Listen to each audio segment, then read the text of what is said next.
नमो अरिहन्ताणं नमो सिद्धाणं नमो आयिर्याणं नमो वज्रायाणं नमो लोये सबसामो।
नमः शमय साराय स्वानुभूत्याचकास्ति चिस्वभावाय भावाय सर्वभावान्तरच्छिदे।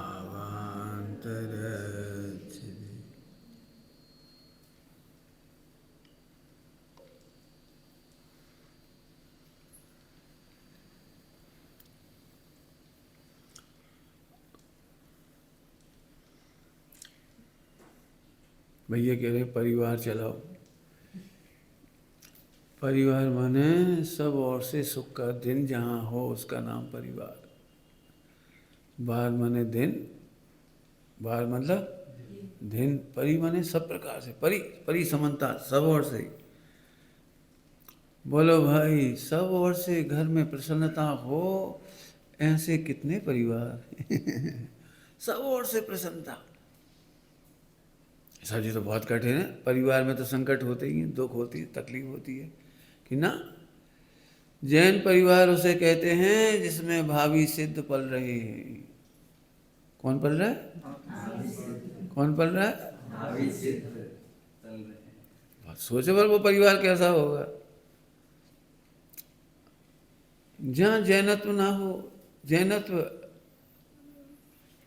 वहाँ बस विसंवाद होने ही है, विसंवाद होने ही है, वहाँ तकलीफ होने ही है, झगड़े होने ही हैं, तेरे मेरे की भावना आना ही है, पैसा छीना चपटी की भावना आना ही है। वो तो रोक नहीं सकती वो तो। फिर दो ही चीज़ें हमारे पास, एक तरफ आत्मा है, एक तरफ शरीर है। दो बातें बोले, क्या बोला? एक तरफ आत्मा और एक तरफ शरीर। बोलो भाई शरीर का परिवार देखना हो तो बिखरा हुआ समाज है, बिखरा हुआ देश है, बिखरा हुआ समझ गए।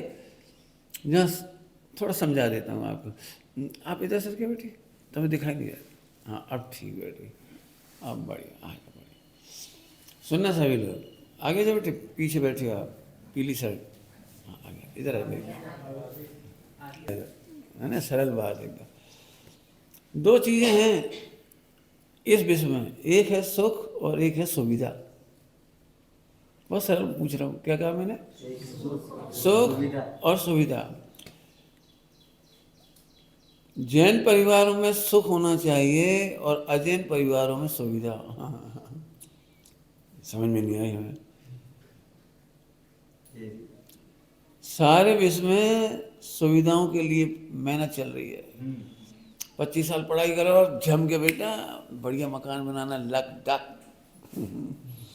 अच्छे फर्नीचर, ऐसे निहाल हो जाते हैं ऐसे सिद्धालय की रचना कर रहे हो। क्या बढ़िया बर्तन, सोफा सेट, एसी, कूलर, पंखा, अरमान थे पूरा करेंगे। पहले 25 साल पढ़ाई करी, फिर 25 साल कमाई करी, काय के लिए? सुविधाओं के लिए। सुख तो बैच खाया। पहले पहले 12 घंटा पर डे पढ़ाई में कैसी मारा मारी होती है। इन बच्चों से पूछो पढ़ने के नाम पे, यदि इनसे कह दो पढ़ना नहीं, छुट्टी। आपने देखा है स्कूल जाते समय रोते हैं और स्कूल से निकलते ही घंटी बजती छुट्टी, तो टीचर निकले ना निकले रूम में से बाहर हाओ मजा आता है कि नहीं छुट्टी होने पर। कहने का मतलब ये है जैनों का परिवार में सुख होता है और जैनों का परिवार नहीं होता है भाई, सुविधाओं के लिए भी संवाद होता है। पूरा वर्ल्ड जाकर देखो, विश्व तलाक क्यों हो रहा है? सुविधाओं के कारण। पति से कोई मतलब नहीं, पत्नी से कोई मतलब नहीं, और बच्चों से भी कोई मतलब नहीं। अभी तो सुपर एग्जाम्पल्स आने लगे सामने, पति को जिंदा कितनी घटनाएं हो गई, कुछ होश नहीं बेचारे हो जी को। बोलो भाई कौन सा परिवार सुनना है, सुविधाओं का या सुख का? तो सुख का सुनो। सुख का मतलब समझ लो, यदि यही सुख हो जाता तो फिर मोक्ष जाता कौन? यहाँ सुख तो नहीं हो सकता, लेकिन सुखी हो सकती है। अब थोड़ा फर्क पड़ गया। ऐसे कैसे हो जाएंगे सुखी? क्या हो सकते है? ये सोचने का दृष्टिकोण है, सोचने का दृष्टिकोण है। बोलो 700 मुहिराज, अभी कल की ही तो बात है। बोलो इतने बड़े उपसर्ग में, इतने बड़े उपसर्ग में मुहिराज दुखी थे, याचना कर रहे थे, पुकार रहे थे बचाओ कोई आओ भाई। बोलो बोलो क्या कर रहे थे कल? इसका मतलब प्रतिकूलताएं तो थी लेकिन सुखी थे। अब आपको पता है परिवार में झगड़े क्यों होते हैं, प्रतिकूलता क्यों आती है, बीमारी क्यों आती है? अजैनों में तो सुविधाएं हैं, सुविधाओं के लिए है इसलिए खुश होते हैं, इतने खुश होते हैं। पंडित जी 2 एग्जाम्पल दूँ छोटे छोटे। पंडित जी कितना पुण्य का उदय है, मेडिक्लेम करवाया था,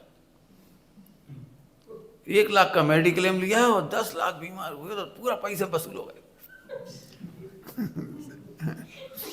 क्यों खुश हो रहे हैं? 10 लाख रुपए की दवाई खा ली 1 लाख में। काई खुशी हो रही है? बीमारी हो गई कोई चिंता नहीं, नहीं। अच्छा जो बीमार नहीं हो पाते ना साल भर और 1 लाख बेकार चला जाए, सही बताना कितनी अखरती है ना। इस साल लेते ही नहीं अपन, काहे को ले लिया अपन ने? समझ में आ गया कुछ? ये है सुविधा, ये सुविधा। अब वो इतनी होगी, अब तो बहुत हो रही मेरे ख्याल से, है ना? चलो यहाँ से सुना। अब आ रही है आवाज? आ रही, ठीक है। बोलो अभी सुविधा मिली, इसी का आनंद आता है ना। तो एक एग्जाम्पल हो गया, इन्हीं सुविधाओं के खातिर झगड़े हैं, विषमवाद है, तकलीफ है। चंदन वाला को सेठानी ने बंद कर दिया था, सुविधा नहीं थी लेकिन वेद विज्ञान के बल पर सुखी थी। हमारे पूरे ग्रंथ इन आदर्शों से भरे हुए हैं।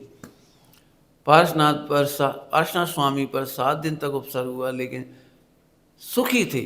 प्रश्न ये खड़ा हुआ ये सुख कैसा है, और इसको अपन सॉल्व करेंगे यहाँ से। ये सुख कैसे हो सकता है? यदि हमारी तू मैं हो जाए, झगड़ा हो जाए, कुछ हो जाए तो दुखी होंगे कि सुखी होंगे?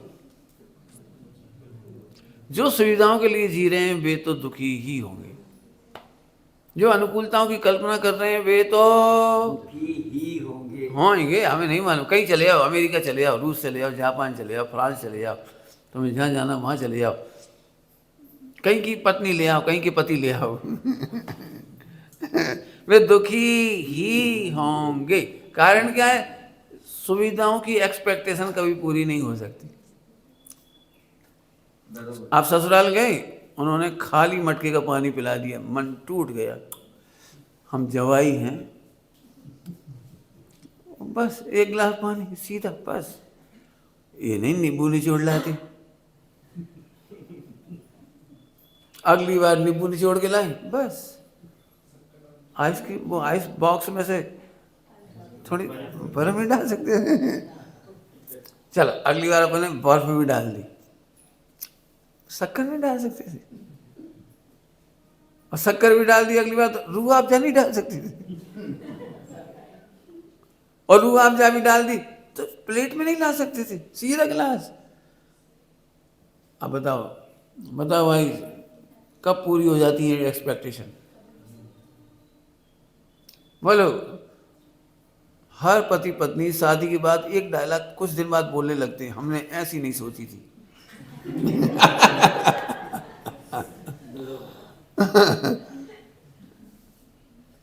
ऐसी नहीं सोची थी का खुला अर्थ है कि एक्सपेक्टेशन पूरी नहीं हुई।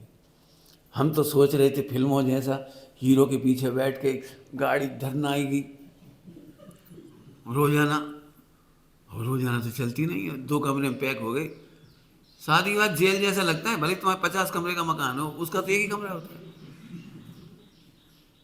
उस कमरे में भी जगह कितनी सी होती है, डबल बेड खा जाता है बहुत सारी जगह, बाकी वो विंडो विंडो खा जाती है, अब बचता ही कहाँ है उस कमरे में। आग लग जाए तो भगने की भी जगह ना बचे। जेल खाने जैसा लगता है। कमरे से बाहर निकलते से ही मर्यादाएं शुरू हो जाती है, सासू है, ससुर है, ननद है, कोई है, झट पर्दा करो, जरा ऐसे निकल के, ओह लज्जा नहीं है, बड़ी आवाज़ है, निकलते से ही ऐसा लगता है जैसे अब जेल में गई। अपने कमरे में आए तो लगता है हाँ पिया है। खैर ये तो मैं ऐसे कह रहा हूँ, हमारा मतलब है सुविधाओं की एक्सपेक्टेशन कभी पूरी नहीं हो पाती, किसी की नहीं हुई, किसी की नहीं हुई, किसी की नहीं हुई। तो पंडित जी आप बताओ, यहाँ से माहौल में सुखी कैसे हो सकती है? भैया कर को देख लो भैया, बढ़ेगी ये कि सुविधा। अब सुख के लिए दिमाग लगाना पड़ेगा, क्योंकि ये तो अपने समझ में आ गई भौतिकवाद में से और सुविधाओं में से सुख नहीं आएगा। यदि हम शास्त्रों की भाषा में गए तो अजीब में से जीव का सुख नहीं आ सकता। आ जाता तो करके देख लो प्रैक्टिकल। क्यों भाई आइसक्रीम कैसी लगती है बेटी? आइसक्रीम बहुत अच्छी। 50 ग्राम मिले तो पुण्य का होता है कि पाप का होता है? एक डब्बी। बोलो गुड लक कि बैड लक? हाँ तुमसे पूछा, जल्दी जल्दी जवाब दो इसकी तरफ से। यदि दुगनी आइसक्रीम मिले तो डबल पुण्य का होता है, और 4 टाइम मिले, 4 गुनी मिले तो, और 100 गुनी मिले तो खाओगे पक्की? नहीं, कंटिन्यू खाने की बात है, कंटिन्यू आपको खाना है, कंटिन्यू। सुख है ना, इतने में सुख, इतने में सुख, इतने में सुख, तो दुख कैसे हुआ? सुख सुख सुख सुख सुख, तो फिर तो सुख ही होना चाहिए ना। तो अनंत सुख पाने का सबसे सरल रास्ता है अनंत आइसक्रीम खाओ, केवल ज्ञान अपने आप हो जाएगा अनंत सुख। ऐसा तो नहीं है। इसका मतलब भौतिकवाद में से अजीब में से सुख है ही नहीं। एक एग्जाम्पल दी, आप कोई से ले लो, हमें क्या करना है? टीवी देखने में से कंटिन्यू टीवी देखना है, बोलो इसको दिखा दो 1 आध दिन, 2 4 6 10 दिन लगातार, सोना नहीं है। कंटिन्यू हमको देखना है टीवी। आप समझ गए होंगे, विश्व में अजीब में से सुखी होने की व्यवस्था नहीं। आप करोड़ों इकट्ठे कर लो, अरब इकट्ठे कर लो, खरब इकट्ठे कर लो, बढ़िया बढ़िया सुविधाएं इकट्ठी कर लो, सही बात बताएं, ये कभी पूरी नहीं होगी कभी। आपने एक शब्द सुना होगा ईर्षा। परिवारों में सबसे ज्यादा दुख है ईर्षा का। परिवार में सबसे ज्यादा दुख होता है ईर्षा का। मान लो एक बहू के पुण्य की वजह से 50 किलो सोना है, ज्यादा कह दिया हमने। 50 किलो सब्जी नहीं, सोना गोल्ड, और दूसरी के पास 40 किलो है। 40 किलो भी कम नहीं होता, पहनते भी कोई नहीं। पहनना दोनों को नहीं है, 50 किलो 40 किलो पहनना किसी को नहीं है। लेकिन एक चीज की तकलीफ तो हो ही सकती है, हमारे पास 40 है, हमारे पास 40 है, 40 है, इन पे 50, पहन दो ही नहीं रहे। घर में खाने की कमी नहीं है, कोई चीज की कमी नहीं है, केवल 50 और 40 के फिगर की कमी है। पहनना किसी को नहीं है। अब हम पूछ रहे ये ईर्ष्या से दुखी है, और ईर्ष्या आता है अज्ञान में से। इसलिए हमने कहा आपको सुखी होना है परिवार में तो दिमाग लगाना पड़ेगा, और दिमाग लगाने का नाम है समझदारी। समझदारी का मतलब है सोचो। मैं बता देता हूँ आपको, बहुत सारे पॉइंट बता देता हूँ। आप शांति से सोचो, आप सुखी हो जाओगे। अनुकूलताएं नहीं आएंगी, परिस्थिति नहीं बदलेगी, पुण्य पाप का उदय नहीं बदलेगा, संयोग नहीं बदलेगा, और संयोग बदले बिना सुखी हो जाओगे। सरल दृष्टांत दे देता हूँ पहले तो, फिर मैं आपको इच्छा तो हो रही खड़ा होकर गणित पढ़ाऊँ सुखी होने का, लेकिन अभी ऐसे ही पढ़ लेते हैं। पर देखो, हर महिला अपने घर से दुखी होती है, लेकिन जब दूसरों के घर में जाती है तब एक डायलॉग बोलती हुई वापस आती है, इससे तो अपना ही घर अच्छा है। अपने बच्चे बहुत दुखदायक लगते हैं, अपने बच्चे बहुत हैरान करती हैं, बहुत हैरान करती हैं। लेकिन जब दूसरों के बच्चे देखती है ना, तब लगता है इससे तो अपने बच्चे। हाँ, दो दशा ऐसे सब जगह लगा लेना। आदमी कंपैरेटिव कर करके, बेटर देन करके सुखी अनुभव कर लेता है। तो ऐसा नहीं हो सकता है कि हम ये कंपैरिजन अपने घर में ही शुरू कर लें। I am better than before, क्या बोला? Better than before. हमारी बहू बहुत अच्छी है, बहुत अच्छी। कल कैसी खिचड़ी बनाई थी पता है, लेकिन आज तो अच्छी बनाई ना उसने। बेटर देन नहीं, बहू की तारीफ हम कभी नहीं कर सकते, नहीं तो सिर पे चढ़ जाएगी। अरे आपको लगता है तारीफ करने से कोई सिर पे चढ़ता है? बताऊं मैं आपको, प्रशंसा करने से चरणों में आता है। माता जी कितनी अच्छी है, मेरी कल की गलती को किसी को नहीं बताई, किसी को याद नहीं कराया, मेरे को कितना प्रेम देती है। और जैसे खिचड़ी खाई तो तारीफ करने लगी, बेटा you are better than before. ये बच्चे पढ़ने से, मम्मी से नहीं पढ़ना चाहते बच्चे, है ना? सही बात है। क्यों? मम्मी ये नहीं कह पाती यू आर बेटर देन। इतने दिन हो गए ये नहीं लिख पाए तुम।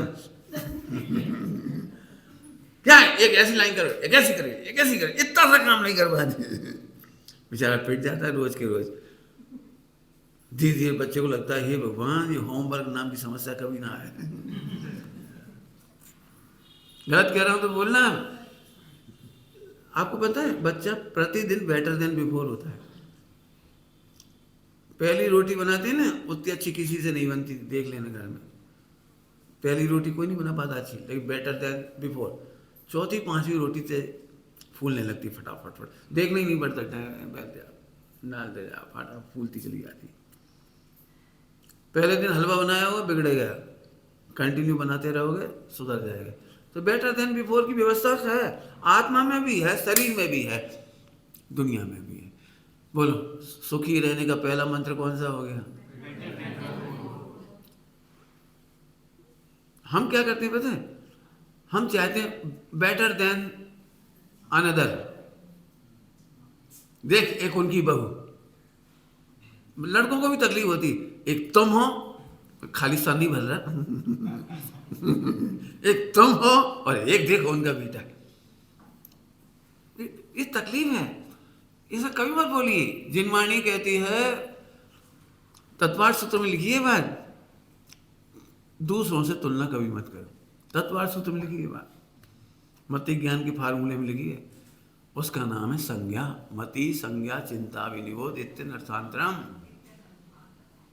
उसमें लिखा है आप प्रतियोगिता करिए, करिए कंपैरिजन करिए, लेकिन अपने से करिए। तुम इस गांव में आए थे हरदा में, तो छोटी सी दुकान थी, बढ़ते बढ़ते बढ़ते आज तुम 50 लाख रुपए साल कमा रहे हो, फिर भी तुम दुखी हो। काश वो वाली दुकान मिल जाती, शोरूम बना लेता। क्या बताऊं, मेरे को मिल रही थी वही एजेंसी, इसने ले ली। नहीं होता बोला। अब 50 लाख कमा करके भी चैन नहीं है, क्योंकि हम बेटर देन बिफोर है, ये नहीं समझ में आ रहा। बेटर देन क्यों नहीं? आपने देखा होगा बिल्कुल। बस एक सुंदर मंत्र है, I am, you are better than before. बहू नई नई आई थी तब तो आलसन थी। मैंने लिखा है, मैंने कहानी लिखी कल ही, चंदनवाला की। वो तो राजकुमारी थी, उसने कभी काम नहीं किया था। अब संयोग से सेठानी की आ गई चंदनवाला, तो काम सिलो सिलो करेगी बेचारी, धीरे धीरे करेगी।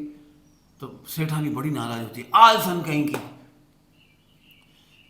तो सारी नौकरानी बोली, सेठानी कितनी खराब है, तुमको आलसन कहती है, जबकि तुम दिन में नहीं सोती, पूरे दिन काम करती रहती हो, फिर भी वो आलसन कहती।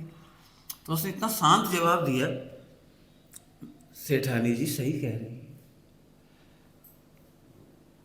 अनभ्यस्त कार्य में अभ्यस्त की तुलना में समय ज्यादा लगता है। जल्दी समझ गए होंगे, अनभ्यस्त। जिसने कभी लौकी ना छीली हो, दूध ही ना छीली हो, आल क्या बोलते, आल, हाँ लौकी बोलते बोलो, वो ना छीली हो जिसने, उससे छिलवा के देखो। और सास तो फट फट फट फट कर दी, और बहू धीरे धीरे कर रही, तुमसे इतना सा काम नहीं, लो देखो देखो। अरे तो तुम अभ्यस्त हो और वो, समझ गए। अभ्यस्त को पानी भरना कुएं से बहुत सरल है, फटाफट फटाफट। वो अनभ्यस्त तो सोचेगा घड़ा कहाँ से बांधना है, इधर से डाल दो, धीरे धीरे जल्दी, और 100 बातें पूछेगा बता।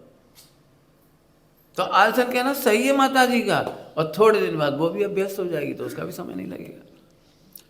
माने पहली बार ऐसी कहानी आएगी आपके सामने, असली दर्द है उसमें पूरी। और मैंने इसीलिए लिखा है कि दुखी महिलाओं के लिए समर्पित।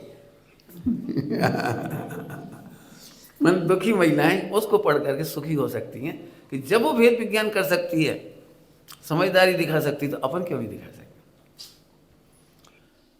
उसमें जितनी डांट पड़ताल होती ना, एक भी गलत नहीं, ये सिद्ध किया गया पूरी की पूरी कहानी में, ये सिद्ध किया है। अब पढ़ लेना, अभी ले लेना, वाचन कर लेना बैठ करके, घर घर में पढ़ने लायक कहानी है वो। याद आएगी तो बीच बीच में और बताता जाऊंगा आपको।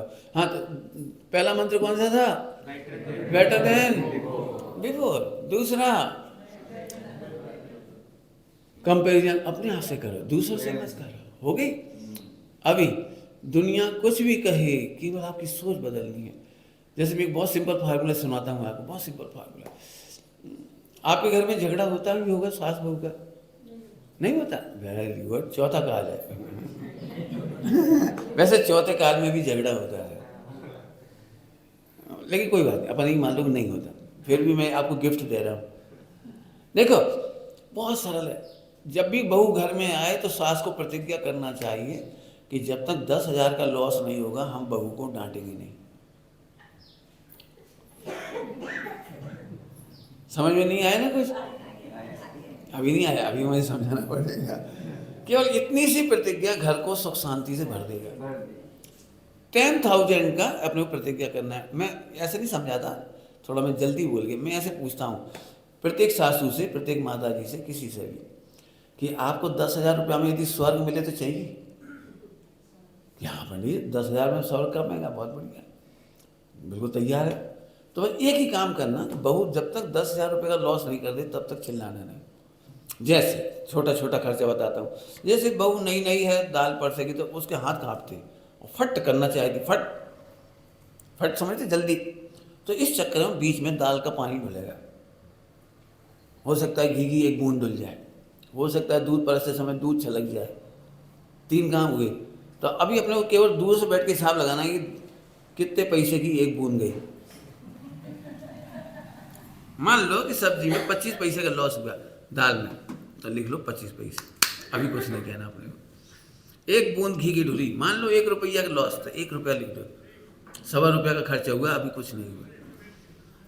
बच्ची बहू ने एक कप तोड़ दिया, 5 रुपये का कप तोड़ दिया, 25 रुपये का तोड़ दिया, जितने चाह लिख दो, हमें क्या दिक्कत, लिख दो, अभी भी चिल्लाना नहीं है।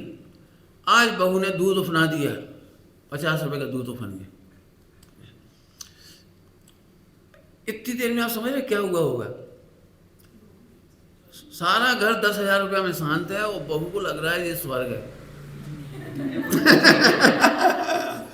यहाँ कोई डांटते ही नहीं, कोई चिल्लाते ही नहीं, कोई नाराज ही नहीं होता। गजब हो गया। माता जी मुस्कुरा रही, ननद मुस्कुरा रही, सब मुस्कुरा रहे। अब सही बता ना, अब बहू सीखने की कोशिश कर रही है, सोचने की कोशिश कर रही है, सब पूरा ताकत लगा रही है कि ये घर है क्या। उसे तो ये उम्मीद थी कि बिल्कुल 500 रुपए की साड़ी जला दी उसने। वेरी गुड, बस कराए स्माइल पास, क्योंकि अभी 10,000 पूरे नहीं हुए। बहू ने बड़ा आम खा लिया, छोटा आम अपने को छोड़ दिया। 50 पैसे की गलती की उसने। आम में कितना अंतर पड़ेगा? 1 रुपये का। छोटा आम बड़ा आम, अभी भी मत डांटो, 1 रुपये और लिख दे चुपचाप। 10,000 में मेरे ख्याल से 5-1 साल तो बीत जाएंगे, और 5 साल में बहू फुल ट्रेंड हो जाएगी और अपनी सासू और अपने परिवार को मोबाइल पर वायरल करेगी। गलत कह रहा हूँ? बड़ी प्रफुल्लित होकर कहेगी हमारा घर स्वर्ग है और हम स्वर्गवासी।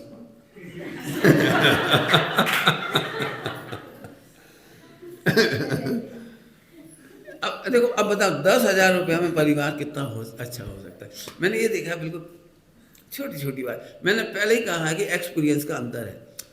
50 की सासू और 25 की बहू, डिफरेंस तो है, जनरेशन गैप है, काम करने में, कल्चर में, हर चीज़ में डिफरेंस है। टेस्ट की बड़ी आफत है। बहू को लाल मिर्ची ज़्यादा अच्छी लगती, सासू को नहीं लगती।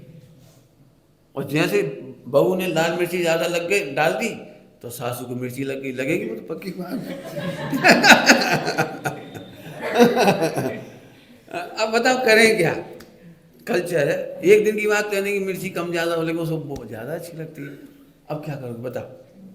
तो छोटी छोटी बातें हैं। सुखी होने का एकमात्र उपाय, सुख चाहिए या सुविधा? सुविधा चाहिए तो झगड़ा कभी खत्म नहीं होगा, और सुख चाहिए तो आपको करोड़ों उपाय बता सकते हैं सुख के लिए। सिंपल सा उपाय है, बहुत सरल बातें बता रहा हूँ। आप परिवार में पूछ रहे, इसलिए परिवार के ही जवाब दे रहा हूँ। मैंने ये देखा है, परिवार में प्रॉपर्टी बढ़ रही है, प्लस रोग बढ़ रहे हैं, डिप्रेशन बढ़ रहा है, एंजाइटी बढ़ रही। रत्नगढ़ साहबाचार्य जी की भाषा में कहें तो अदेख सका बढ़ रहा है। अदेख सका समझते हो? एक दूसरे का खुशी नहीं देख सकते, एक दूसरे का खाना नहीं देख सकते। बहू चावल खाना चाहती थी, सबसे आखिरी में बैठी। एक तो चावल ठंडे हो गए सबसे आखिरी में, और घी की कहिया में घी भी नहीं बचा, और उसे ऐसी इच्छा थी चलो थोड़ा सा घी चावल शक्कर खा लें।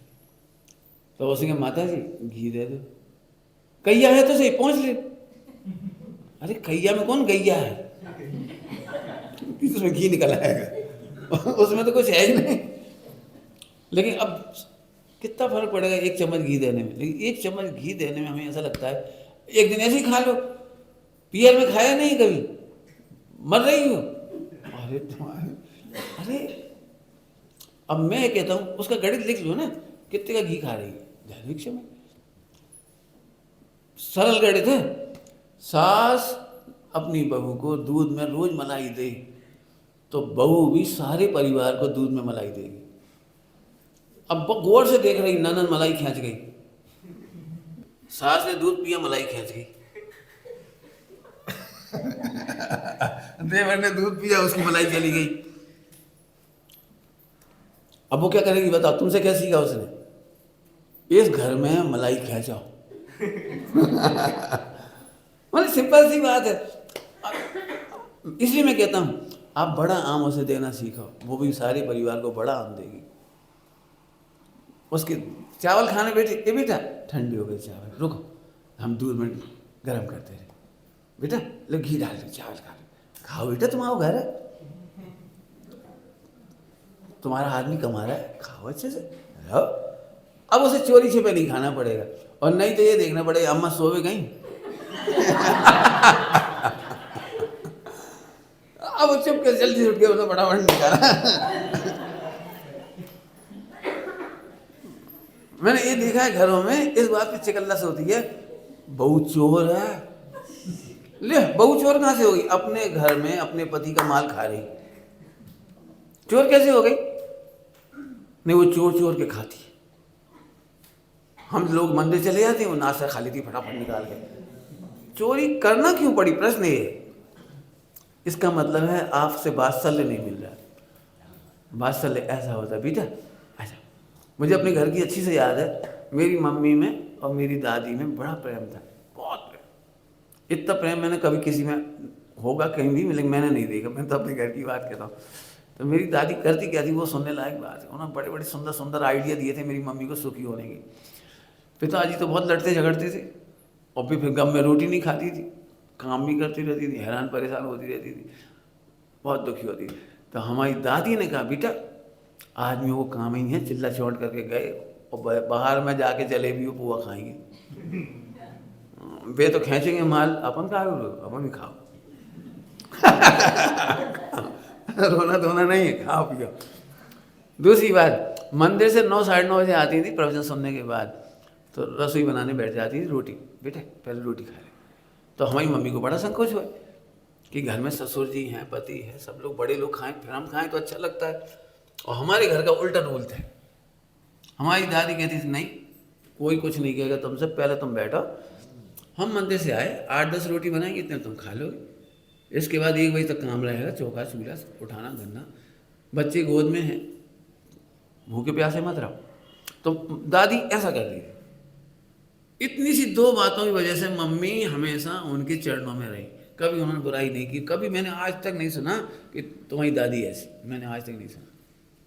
अब कितना सरल आइडिया बोलो, 8-10 रोटी बनाई, जब तक जब रोटी खा ली, चावल खा लिए, सब काम कर लिया, अब बनाओ बेटा, अब हम अपने काम से लग जाएंगे, तुम करते रहो।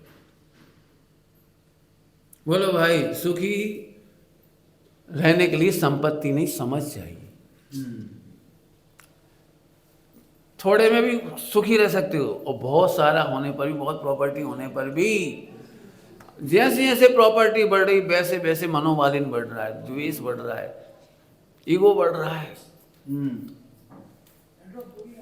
यदि समझ नहीं है तो फिर सुखी कभी नहीं हो सकता। अब मैं फिर से पूछता हूँ, बोलो मनुष्य गति में आके पशुओं की, पशु तो बहुत अच्छे हैं, क्या कह रहा हूँ, पशुओं में जेलेसी नहीं है, पशुओं में कलेक्शन नहीं है परिग्रह का, पशुओं में फैसिलिटी नहीं है, पशुओं में 99% झगड़े नहीं है, और इसीलिए पशुओं में असंख्यात पंचम गुणस्थानवृत्ति हैं, अणुवृत्ति हैं पशुओं में।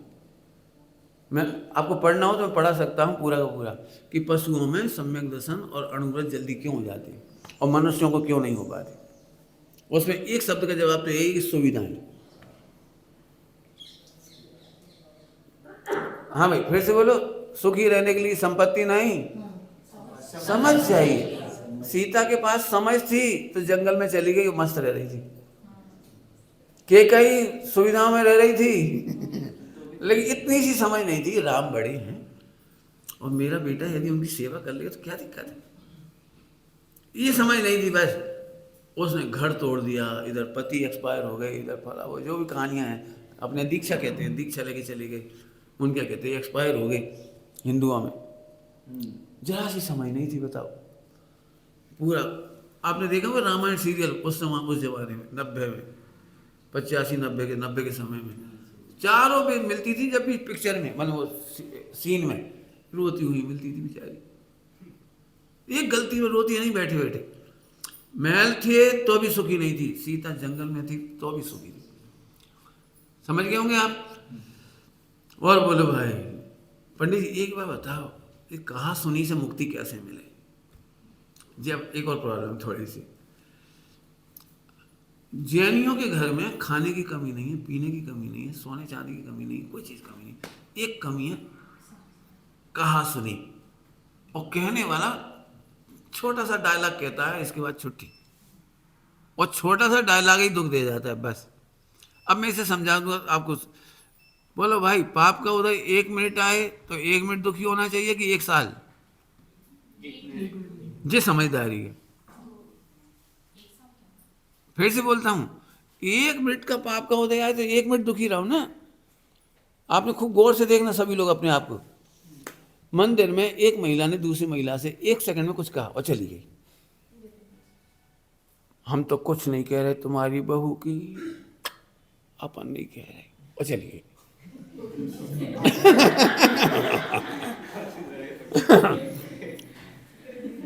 इसके बाद इसके बाद इतने से डायलॉग की इतनी बड़ी टीका हो जाती है, इतनी बड़ी टीका हो जाती है। सोचते क्या हुआ होगा, क्या हुआ होगा, बहू ने क्या कहा होगा, उनने क्या सुना होगा, पता नहीं क्या कहा। ऐसे तो वो कभी नहीं बोलती, आज आज ऐसे ही क्यों बोली। अब दिमाग घूम रहा है।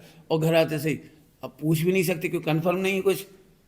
कन्फर्म हो तो पूछ भी लो, पूछ भी नहीं पा रहे, लेकिन चेहरा उतरा हुआ है, हंस बोल नहीं पा रहे। बहू को देख के ही खा लो, हमें नहीं मालूम, कर लो मम्मी जी, ये काम कर लो, हमसे नहीं पूछा करो। अरे हम तो आपसे पूछ रहे हैं मम्मी जी, ये काम कर ले, तुम्हें जो दिखे सो करो। अब उधर का रिएक्शन घर में आ रहा है, मम्मी जी बात क्या हुई, रहने तो हम भुगत रहे अपने कर्मों को उधर। अरे फिर तुमने गोल गोल जलेबी बनाई, स्पष्ट कह दो ना हुआ क्या। आप समझ गए होंगे। 1 सेकंड की, 1 मिनट की कहा सुनी घंटों महीनों, इसका नाम है मिथ्यात्व, इसका नाम है अनंतानुबंधी, इसका नाम है 70 कोड़ा कोड़ी। फोकट में ही दुखी। आपको कितनी कहानी सुनानी पड़ेगी मुझे, आपके कितनी दफन होंगी पुरानी बातें, जिनको हम लोग जिनवाणी में कहते हैं, नहीं जिनवाणी में, लोक में कहते हैं गड़े मुर्दे उखाड़ना। बात सॉल्व नहीं की अपन ने, बात सॉल्व नहीं की। मैंने एक प्रवचन किया है बहुत बड़ा, कितने घंटे का ये मुझे भी नहीं मालूम, शायद होगा 2-4 घंटे का भी हो सकता है, 5 घंटे का भी हो सकता है, देख लेना। परिवार चलाना है तो सीखना होगा। आप उसे यदि पढ़ लें और सुन लें तो आपको बहुत प्रॉब्लम खत्म हो जाएगी। मैंने अभी लिखा है कहानी में ही कि बहू ने तंग आकर के गुस्से में कॉपी में लिख दिया, ये घर नरक है, यहाँ कोई किसी की नहीं सुनता, मैं यहाँ जी नहीं सकती। 3 डायलॉग लिखे और गुस्से में बंद कर दी कॉपी। देवर ने पढ़ी उस कॉपी को, रख दी ओपन, रख दी पढ़ने के लिए। देवर ने उस पर लिखा, आज से आप सभी की बात सुन करके, सभी की बात सुन करके स्वर्ग का उद्घाटन कीजिए। हम भी आपकी बात सुनेंगे। ससुर ने लिखा, मैं तो सुनने सदा तैयार हूं, जैसे इनकी सुनता हूं आपकी भी सुन लूंगा। सॉरी, यदि नहीं सुना हो तो सॉरी। 8 साल के बच्चे ने लिखा, पाठशाला पढ़ता था वो, आत्मा के मरने की व्यवस्था ही नहीं है। आप तो घर की आत्मा हो। 12 साल की बच्ची ने लिखा, बढ़िया, 12 साल की बच्ची ने, चाची आप इतनी अच्छी लगती हो, मैं तो ससुराल भी नहीं जाऊंगी, मैं तो आपकी गोद में ही मर जाऊंगी भले ही, लेकिन ससुराल नहीं जाऊंगी, आप इतनी अच्छी लगती हो। जेठानी ने लिखा, आप घर की प्राण हो। पति ने लिखा, पूरा घर यदि गुलशन है तो आप खुशबू हो। आखिरी 30 दिन पढ़ा के उसने लिखा, आई एम सॉरी। ये सचमुच सच्चा स्वर्ग है। मैं तीव्र क्रोध में थी इसलिए मैंने लिख दिया सॉरी। आप सबके लिए बहुत बहुत साधुवाद। आपने मेरी कमियों को इस तरह से इग्नोर कर दिया और मुझे अपना लिया, बस बात खत्म हो गई। मैंने कहा एक भड़ास रजिस्टर होना चाहिए घर में।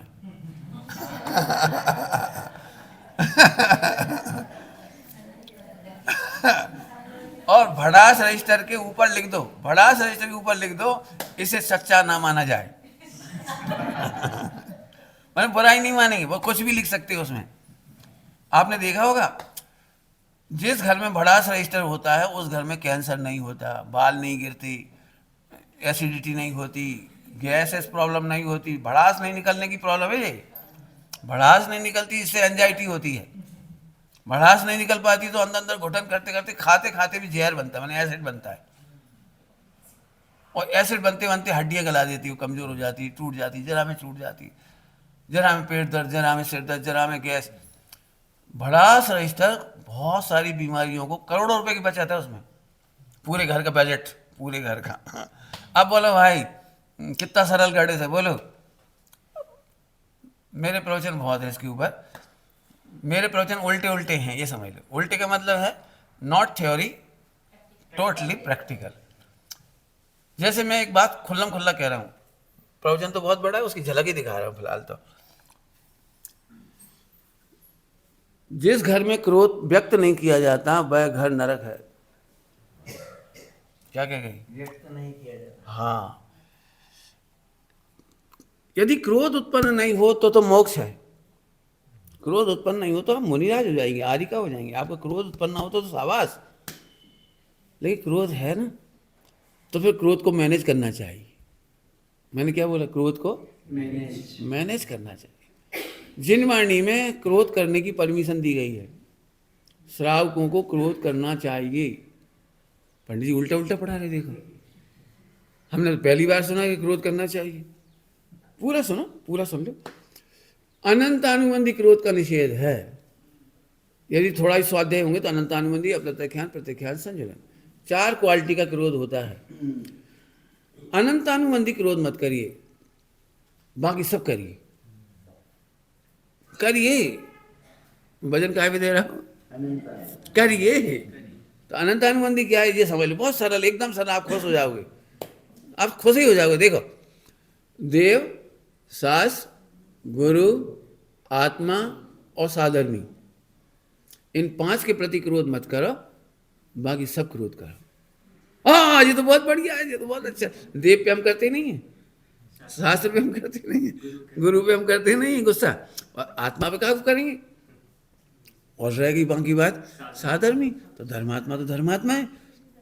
5 पे मत करो, बाकी क्रोध अलाउड। अभी भी नहीं पची नहीं बात।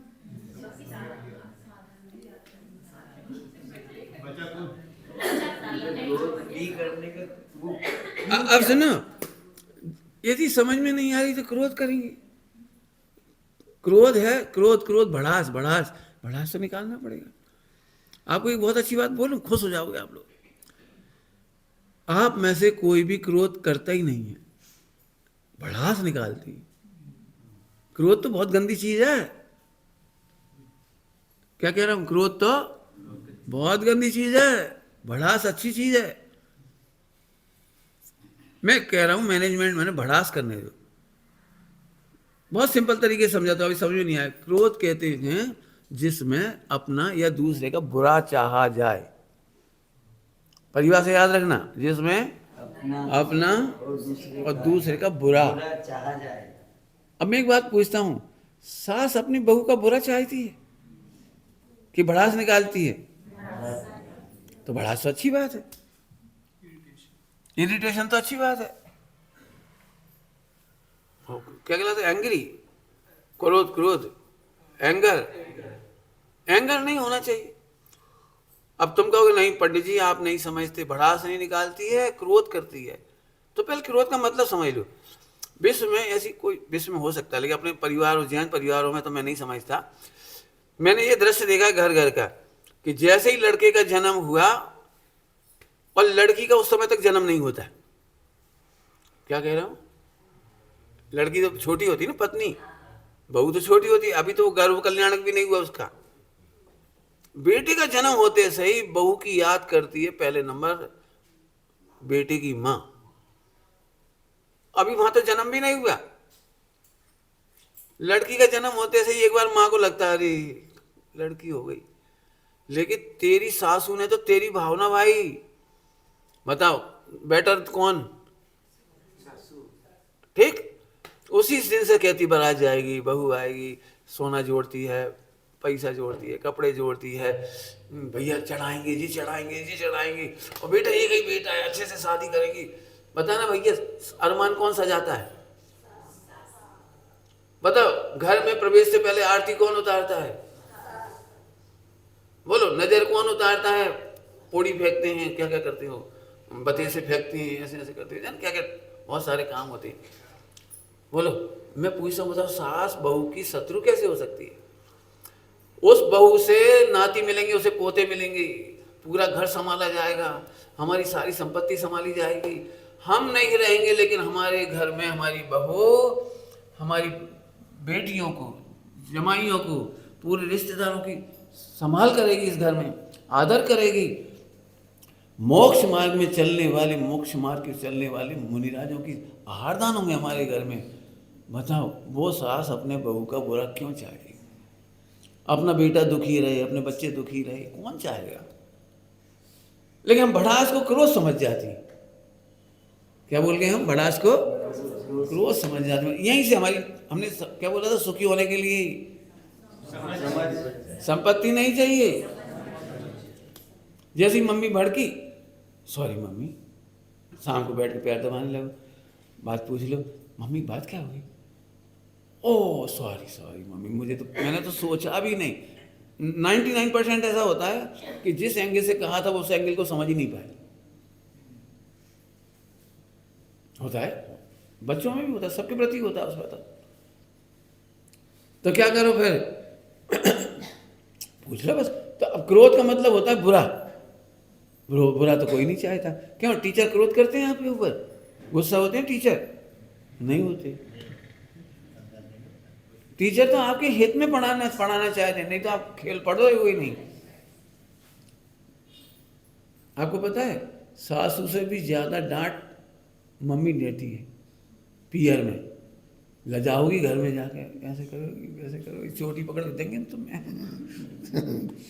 मतलब कितने कितने शब्द नहीं सुनने को मिलते, बोलो। लेकिन अपन ने माँ की FIR तो कभी नहीं की। अब ये समझ की बात है बस। FIR समझते, मैंने नो वायरल, कोई वीडियो वायरल नहीं होता सगी माँ का। तो जब सगी माँ टोक सकती है, चिल्ला सकती है, तो वो भी कह सकती है। एक बात सुनोगे आप? क्रोध दिखाई नहीं देता, भड़ास दिखाई देती है।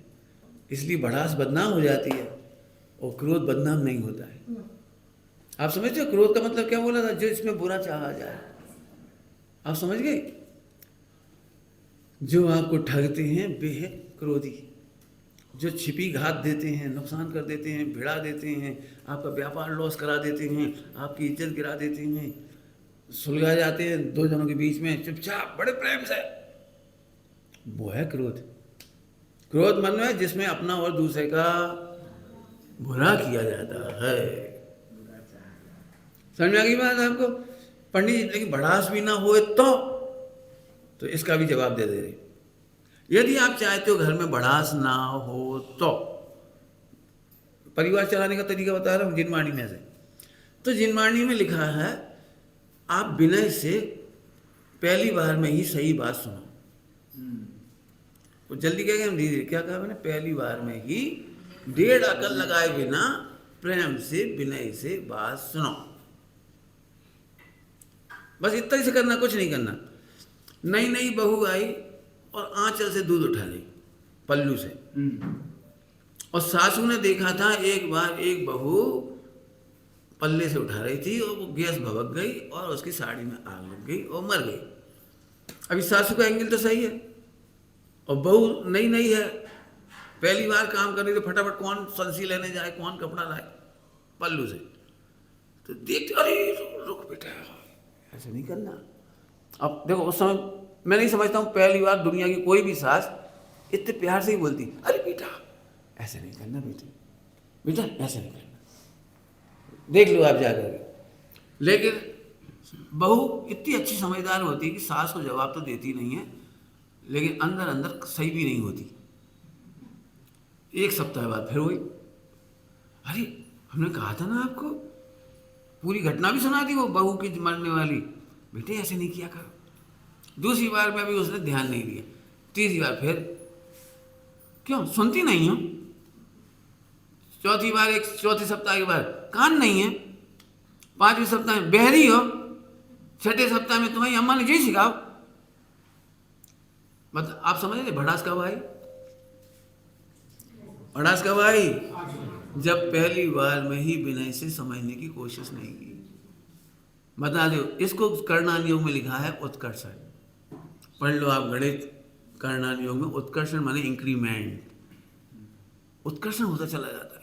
इस बच्चे को पहली बार में कोई अच्छी बात कहते, इस बच्चे को कौन मारेगा बोलो?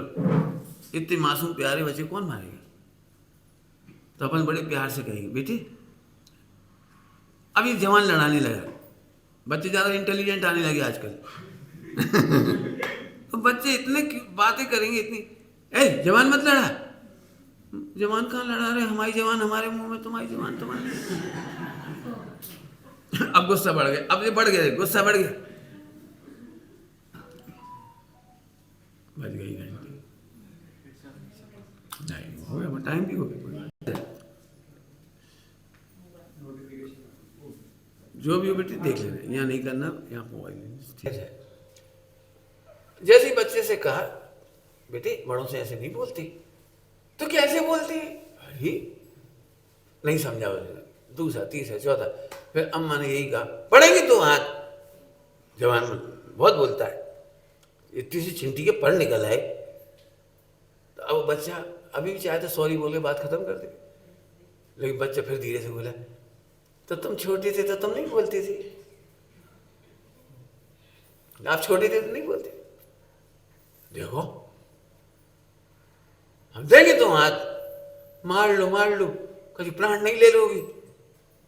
अब तो गुस्सा कितना बढ़ेगा सोच सकते हो, पड़ गए, अब तो रोएगा बेचारा। फिर लोगों ने, पब्लिक ने आके पूछा, हुआ क्या, इतना जम के रो रहा है बच्चा, कांग्रेस का निशान बन गया। आगे इसको हुआ क्या, इसने करा क्या, गलती क्या की। अब मुश्किल पड़ रही, गलती क्या बताएं। गलती इतनी सी है कि छोटी सी बात का बतंगड़ बन गया। बच्चा यदि वहीं सॉरी बोल दे, बहू वहीं सॉरी बोल दे, उस घर में भड़ास नहीं होगी।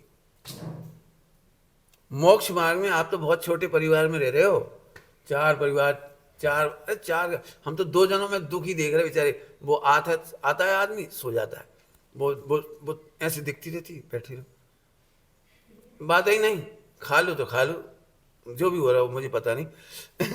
इतनी बुरी हालत। मुनिराजों में 54,000 मुनिराजों का संघ था रावण की मृत्यु के दिन लंका में। मैं बहुत सोचता हूँ 54,000 मुनिराज का संघ कैसे चलता होगा। बता सकते हो एक लाइन की बात, आचार्य की बात को विनय से सुनती है, बस आप विनय से सुन लो, बच्चे आपकी विनय से सुन लेंगे। परिवार में देखा होगा आपने, जो ज्यादा तू तड़ा को ज्यादा जवाब सवाल करती है बहू सासू से, तो बच्चे वही सीख जाते, बच्चे भी फिर वैसे ही करने लगते। एक पुस्तक है बहुत छोटी सी, पढ़ने लायक है पुस्तक, बहुत अच्छी, परिवार में बच्चों की केयरिंग के लिए है, बहुत अच्छी बात।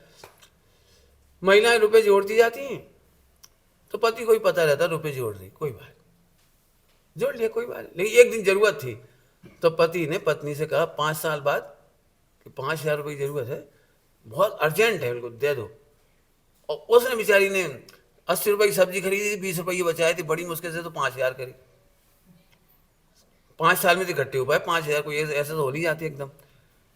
वो कहने लगे, कौन हमारी दुकान चल रही, कौन तुम देते हो, और तो हम बचा लेते हैं 100 में से 20 सब्जी में से, बाजार में से ऐसे थोड़े थोड़े बचाते रहते हैं, डालते रहते हैं। अब वो देना नहीं चाहिए थी, 5 साल की उसकी कमाई, और वो कह रहे दे दो, और उसे भरोसा नहीं है पति का, ये लौटाएंगे नहीं, उधार तो ले नहीं रहे। तो उसकी संपत्ति लुट रही है 5 साल की डिपॉजिट, उसे बड़ी तकलीफ। बच्चा बीच में खड़ा है रेफरी की तरह, और मम्मी और पापा में घमासान हो रहा है, दे दे दे दे, नहीं देंगे, दे दे, नहीं देंगे, नहीं देंगे। आखिर उसे छीन लिया और चला गया। उस पुस्तक में लिखा है कि बच्चे ने मम्मी से और पापा से एक एक शिक्षा सीखी कि कभी भी अपनी चीज राजी राजी मत देना। और जो चीज पसंद है उसे छीन लेना। हाँ लिखा है, ये 2 शिक्षा उसने अपने मम्मी पापा से ली। आप समझ गए होंगे, जिस घर में विनय से सुना जाता है, वात्सल्य दिया जाता है, उस घर में भड़ास की जरूरत नहीं पड़ती। थोड़े में बहुत कह दिया, अब सब्जेक्ट तो क्या है, जिनवाणी का एक एक शब्द हमें सुखी करने के लिए है। अंतिम बात, यदि अहंकार मनुष्य गति में मान ना होता तो यही मोक्ष होता। मनुष्य गति में मान नहीं होता अहंकार, तो यही मोक्ष हो जाता। उसके लिए एक बहुत सुंदर सी पंक्ति है, बहुत सुंदर सी पंक्ति, समाधान।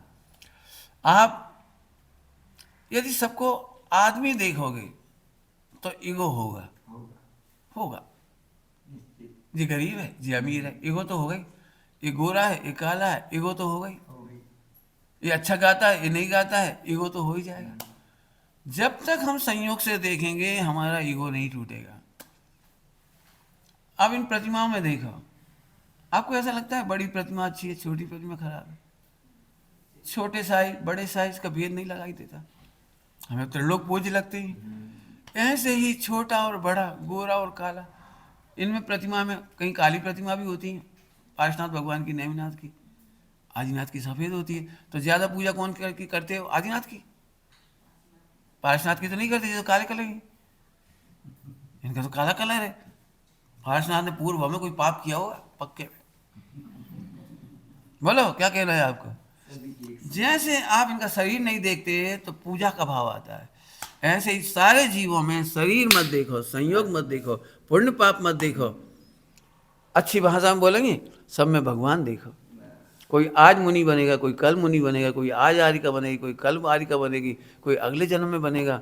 हम तो क्या कहें, आलू में भी देख लो, भविष्य के आचार्य हैं, उपाध्याय हैं, साधु हैं, गणधर हैं, भूतकाल के हमारे माता पिता हैं, ना मालूम कौन कौन है इसमें, हमारी संतान है। आज हम संतान को दुख नहीं देते हो, इस आलू में हम कैसे खा लें? इतनी सी बुद्धि आ गई, समझ। अब आपको विश्व में कोई ईगो नहीं करा पाएगा, दुखी नहीं हो पाओगे। मनुष्य गति में ईगो भयंकर कारण है लड़ाई झगड़े का। ईगो समझ गए? अहंकार। सब में भगवान देखो, अपने को भी भगवान आत्मा देखो, सबको भगवान आत्मा देखोगे, अब कोई से राग द्वेष नहीं होगा। और ये जीवन जीने की सुंदरतम कलाएं हैं। हम बच्चे से हमेशा एक बात पूछते, बेटा भगवान बनना है कि हाँ, तो बेटा चींटी बनना है कि नहीं? तो एक काम करना बेटा, चींटी को मारोगे तो चींटी बनना पड़ेगा, आलू खाओगे तो आलू बनना पड़ेगा। एक लाइन में खत्म हुई बात। अब वो बच्चा गणित लगाने लगा, हमें फूल पौधे नहीं बनना तो हम फूल पौधे नहीं तोड़े। यदि हमें एक्सीडेंट नहीं चाहिए तो हम भी देख के चलेंगे, किसी को नहीं मारेंगे। यदि पानी में नहीं उबलना है तो हम भी गर्म पानी छानने से पहले, गर्म करने से पहले छानेंगे। लो, एक लाइन में सारा गणित आ गया। बोलो भगवान बनना सरल है कि कठिन? यही भगवान बनने की विधि है और यही परिवार चलाने की विधि है। परिवार कोई भगवान बनने से अलग नहीं होता। जिनते घर माई कछु ना बने बे बन में जाहें, कहा करिए बन में ही, पहले घर में तो करो। आप 4 जनों के बीच में प्रेम से नहीं रह सकते तो इतने बड़े 2.5 द्वीप में कैसे प्रेम से रहोगे? और जो यहाँ प्रेम से नहीं रह सकते उन्हें सिद्धालय में नॉट अलाउड। नहीं, वहां भी उधम मचाएंगे, हटो हटो।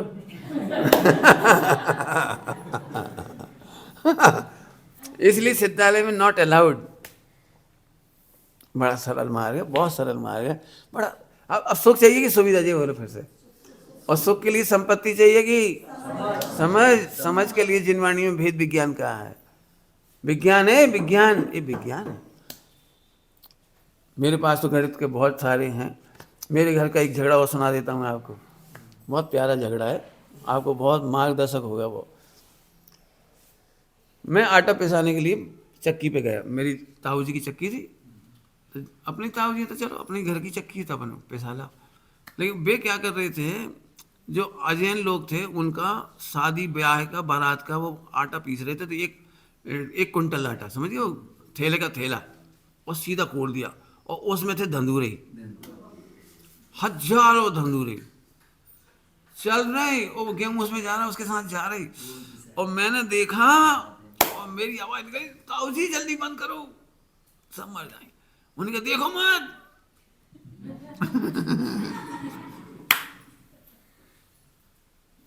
और तो बड़ी आफत आ गई। मैं तो अपन तो भैया कभी सोचा भी नहीं कि ऐसा आटा खाते हम।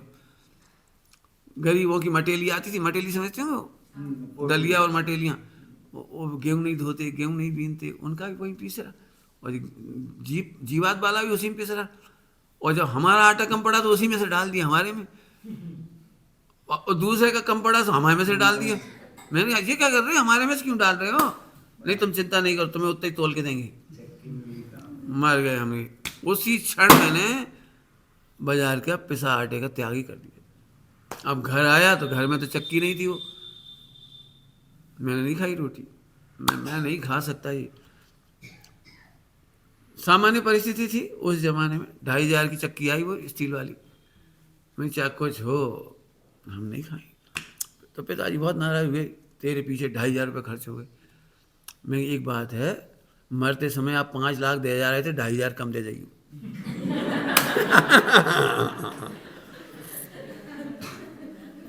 कितना सरल गणित। तो समझने लगी, घर में समझने लगी, भाई मत देना ना, 2500 की प्रॉपर्टी दे जाना, उसमें क्या है, अपन बाजार का आटा नहीं पिसवाएंगे, अपने घर का खाएंगे शुद्ध। ऐसे कर करके अब तो मेरे पास फार्मूला आ गया बढ़िया। अब मैंने कहा मैं बाजार का नमक नहीं खाऊंगा, 1 रुपये का 5 किलो। उस जमाने में 1 रुपये का 5 किलो नमक आता था, समुद्री नमक। हम तो नहीं खाएंगे। तो 2.5 रुपये किलो उस समय, 2.5 रुपये किलो का, कहाँ 1 रुपये का 5 किलो, और कहाँ 2.5 रुपये किलो। बोले सुमत तो लुटाएगा। मैं लुटाएंगे नहीं तो हमें कम दे जाइए, हम तुमसे अलग से नहीं मांग रहे, जो दोगे उसे कम दे जाना। अरे शुद्ध खाएंगे ना, बीमार नहीं होंगे, पैसे नहीं लगेंगे। आप समझ गए मेरा गणित। मेरा इस गणित से इतना फायदा हुआ कि जो भी अच्छा काम कराने थे सब हो गए, एक के बाद एक के बाद एक के बाद एक। एक बार ऐसी घटना घट गई, पिताजी को उस जमाने में 78-80 की बात है, 80 की बात समझ लो, पिताजी को उस जमाने में 10,000 रुपये का लॉस हो गया। 10,000 मैंने बहुत वैल्यू, 80 की बात है, 45 साल हो गए, बहुत बड़ा लॉस था। साल भर में उतनी इनकम नहीं होती थी उस जमाने में, उस तरह का लॉस हो गया। तो अब सारा घर दुखी, एक मुझे छोड़ के। मैं तो प्रवचन से सुन के आया, आराम से रोटी खा रहे, तो मम्मी मेरी शक्ल देखे, तुम हंस रहे हो, खुश हो, और पिताजी दुखी हैं। मैंने क्या, वो 10,000 का लॉस हो गया। तो मैंने तत्काल का, पाप का उदय मेरा है, तुम्हारा है या उनका है, उनने कमाया उनने खोया, पाप का उदय उनका, तो उन्हें दुखी होना चाहिए, अपन का भी दुखी हो। बोले ऐसा थोड़ी चलता है, घर में एक साथ रहते तो सुख दुख में साथ निभाना चाहिए। अच्छा, तो मैंने वहीं देखा छोटा भैया हंस रहा था, खिलखिला रहा था, वो छोटा सा। मैं जी क्यों हंस रहा है फिर?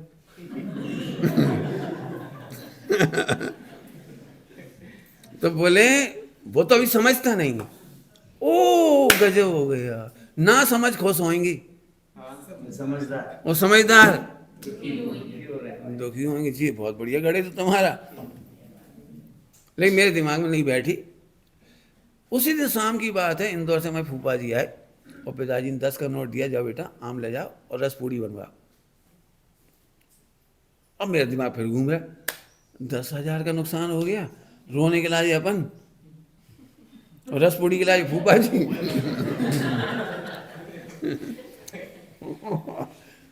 अब दिमाग तो घूमता ही है, अब क्या करें। तो मैंने फिर मम्मी से पूछा कि जब अपन रस पूड़ी खा ही रहे तो हंस के खाओ, रुक के खाओ। मैंने, मेरी घड़ी समझ में नहीं आ रहा, तुम्हें समझ में आया तो बता देना। खा रही हैं, रो के खाए।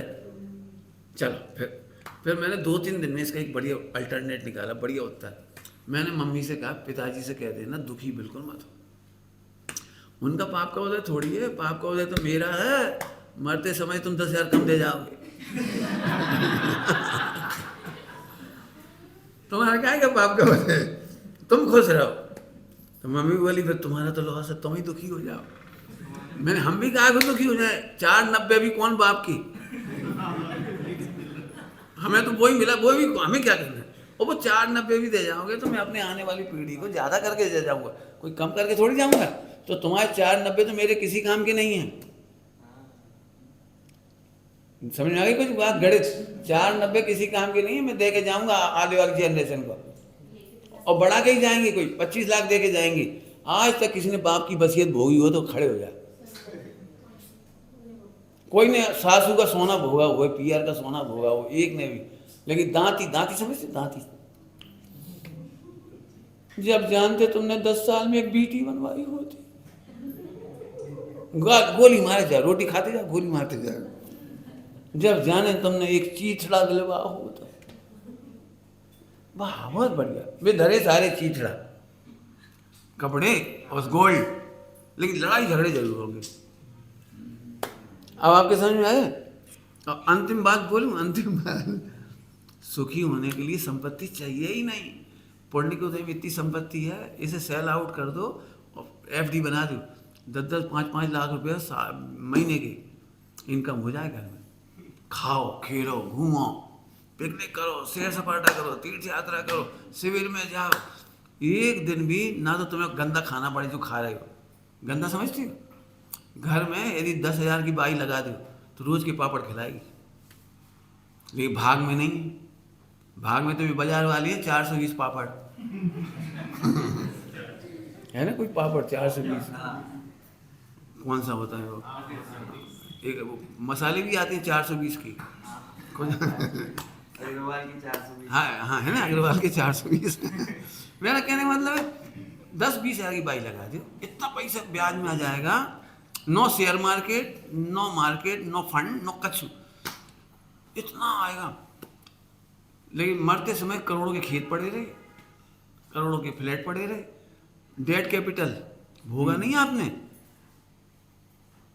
शेयर मार्केट में करोड़ों भला ढोल क्या ये डेट कैपिटल भोगी क्या तुमने, भोगा पूरी सेल आउट करो, एफडी बना दो, 6% मिले मिलने दो, 8% मिले मिलने दो, 8% का ब्याज लगाओ, कितना होगा, खाओ खेलो आराम से, खूब घूमो 10-20-30 साल, सब बच्चों को समय दो, बहुओं को समय दो, खेलो खाओ, खूब तीर्थ यात्रा करो, धर्म करो, विधान करो, पैसा बचेगा भाई साहब।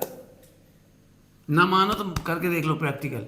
लेकिन दिक्कत है कि भाग्यहीन को खाने हैं नहीं, भोगने हैं नहीं, रोने जरूर है और छोड़ के मर जाएंगे। हमारे बाप 4 बंगला, 6 फ्लैट और भी खेत मकान, सोना चांदी और शेयर मार्केट। आज तक मैंने देखा शेयर मार्केट का 1 पैसा नहीं खाया किसी ने, लेकिन प्राण जरूर खाया उसने शेयर मार्केट ने। रोज सुबह उठते से समझ गए ना बच्चे लोग, आप लोग नहीं समझे होंगे ना, ये लोग समझ गए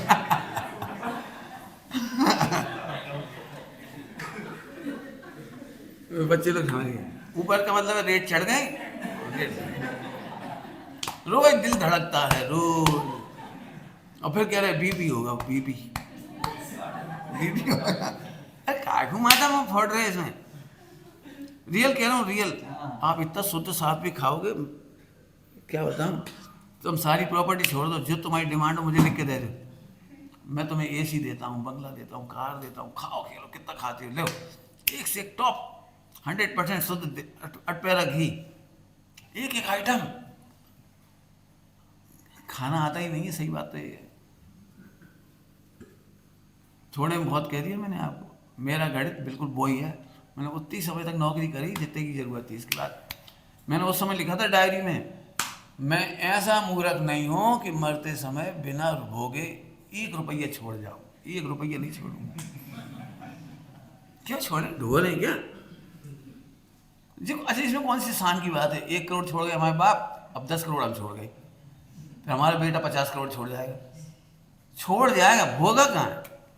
भोगने के नाम पे तो भैया वो क्या है, वो बीपी है और एसिड है और फला शुगर है शुगर भैया क्या बताएं। इतने करोड़पति लोग इतने प्यार से बोलते, डॉक्टर सजेस्टेड भी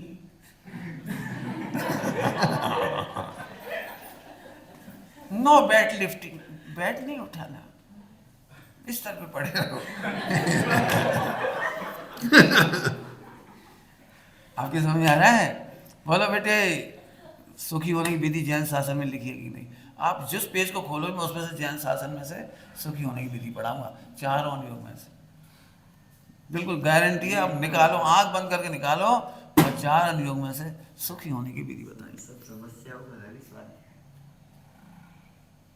अभी तो बस एक ही बात कह रहा हूँ, आप ले लेना PDF, एक अनंतमती की कथा बाँच लो सब लोग, पढ़ो, आपको मालूम पड़ेगा। बच्चियों को 10 बार पढ़ना चाहिए, उसे बच्चों को भी पढ़ना चाहिए, पहचानना चाहिए। एक रक्षाबंधन की कथा भी चल रही है, और एक श्रीपाल मैना सुंदरी की कहानी पहले जो लिखी थी वो तो लिखी है, लेकिन हमने उसको और अभी लिखी है, पढ़ के देखोगे तो आपको उसका अंतर समझ में आएगा।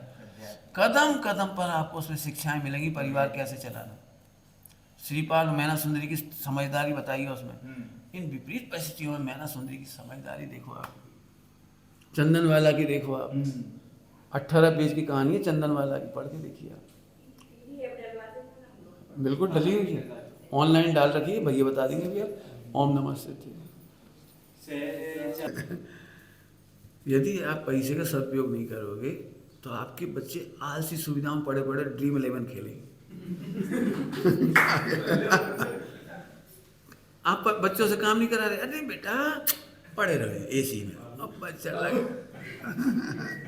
लगे ड्रीम 11 हो का मतलब आजकल करोड़ करोड़ रुपए निपटा रहे हैं, करोड़ करोड़ रुपए जी IPL महंगा पड़ रहा है, समझ गए हुए। अपने बच्चे बच्चियों को सुविधाएं नहीं, व्यस्तता दो। मेरे पिताजी ने मुझे बहुत व्यस्तता दी है, आज मेरा जो कैरेक्टर दिख रहा है, शांति दिख रही है, वो पिताजी का अनंत उपकार है। उनने मुझे खूब मेहनत कराई, मेरे से बहुत मेहनत कराई। आज मैं इसलिए खुश हूँ, मेरे को BP नहीं है, शुगर नहीं है, फला नहीं है, बाल एक ही नहीं गिरा आज तक। तुम कहो छोटे से, छोटे नहीं है तो भी गिर जाते लोगों के, हमारे नहीं गिरी। मैंने कोई तकलीफ नहीं है, पिताजी ने बहुत परिश्रम करा है। आप अपने बच्चों को सुविधाएं मत दो, ज़्यादा मत कमाओ, कम रहेगा पैसा तो मेहनत स्ट्रगल करेगा बच्चा। जो स्ट्रगल नहीं करते वो पैसा भोगते तो नहीं, लेकिन उड़ाते हैं। 4 घंटे दोस्त से इकट्ठे हो जाते हैं पैसे वालों के, पीने लगते हैं, खाने लगते हैं, खेलने लगते हैं, माँ बहन की गंदी गालियाँ सीख जाती हैं, फर्क वो संगति में चले जाते हैं, पता भी नहीं लगता कब व्यभिचार के अड्डे पे चले गए। व्यस्त रखो अपने बच्चों को और सुविधाएं मत दो। समय तो खूब खेलो कूदो, खेलो कूदो, क्या कह देंगे। अभी हम लोगों के साथ रहकर देखो तो आपको पता लगेगा आप कितने खेलते कूदते, हंसते तो देख ही लिए। घर गृहस्थी में इतने ही हंसोगे तो कभी बीमार नहीं पड़ोगे। ओम नमः शिवाय।